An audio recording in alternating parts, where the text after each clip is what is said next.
हिंदी कक्षा में आपका स्वागत है। बच्चों, हमने धीरे धीरे पूरा वर्ष पढ़ाई की और सारे पाठ पढ़ते पढ़ते आज हम अंतिम पाठ 18 कृष्ण की चेतावनी पर पहुंच गए। ये कविता है, काव्य में दिया हुआ है, पर इसमें बहुत अच्छी कहानी भी है जो आप जानते भी हो, महाभारत के नाम से प्रसिद्ध है, कार्टून फिल्म में देखा है। तो क्या चेतावनी दी गई है? युद्ध की चेतावनी दी गई है। किसने दी है ये चेतावनी?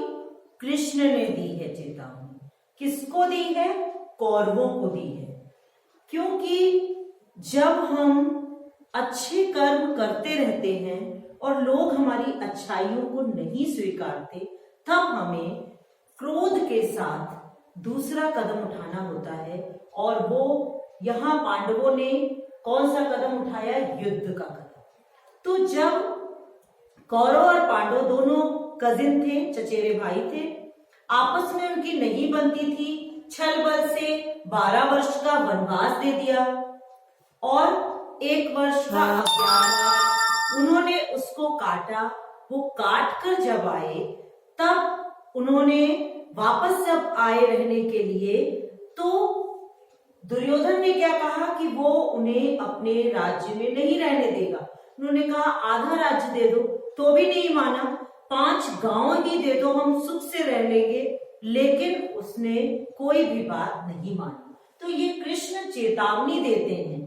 कृष्ण कहते हैं कौरवों को कि अगर तुम इस संधि, हस्तिनापुर आते हैं, संधि कराने के लिए आते हैं, उनको जोड़ने के लिए आते हैं कि बहुत भयानक परिणाम होगा, भाई भाई को मारेगा, अपने लोग आहत होंगे, तो अच्छा है कि इस युद्ध को रोका जा सके। और इस युद्ध को रोकने का वो बहुत प्रयास करते हैं। इसलिए वो दुर्योधन को, जो कौरवों का मुख्य बड़ा भाई है, उसे समझाने की कोशिश करते हैं। नहीं मानता है। भगवान कृष्ण उस समय वो कृष्ण को बांधना चाहता है, तो वे विराट रूप में दर्शन देते हैं, जिसे देखकर सारे लोग बहुत खुश होते हैं। और दुखी कौन होता है? दुर्योधन। उसको ये लगता है कि शायद वह सही कर रहा है, युद्ध करना सही है, क्योंकि उसके अंदर ये भाव होता है कि भीष्म पितामह, द्रोणाचार्य, सारे लोग उसके साथ, हस्तिनापुर के सारे लोग उसके साथ हैं। लेकिन कृष्ण की ये चेतावनी उसको सचेत करना चाहती है, जिसे वो नहीं मानता। और कृष्ण अंत में यही कहते हैं कि अब भीषण युद्ध होगा और जिसके जिम्मेदार तुम होगे, युग युग तक इतिहास तुम्हें ही गलत मानेगा।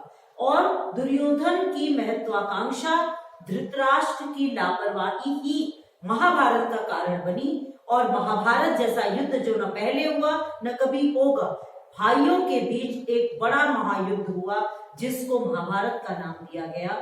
तो इस पाठ में कृष्ण ने दुर्योधन को क्या समझाने की कोशिश की, कैसे समझाने की कोशिश की, इसको जब आप पढ़ोगे तब आपको बहुत अच्छे से समझ में आएगा। जो उसकी कहानी थी वो हमने आपको बता दी।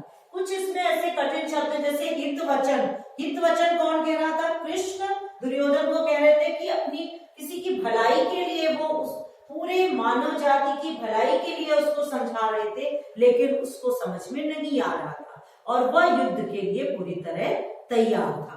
तो युद्ध को रोकने के लिए भगवान श्री कृष्ण ने एक अंतिम प्रयास किया, एक चेतावनी दी। दुर्योधन नहीं माना तो महाभारत का युद्ध हुआ और बहुत सारे निर्दोष लोग इस युद्ध में मारे गए। धन्यवाद।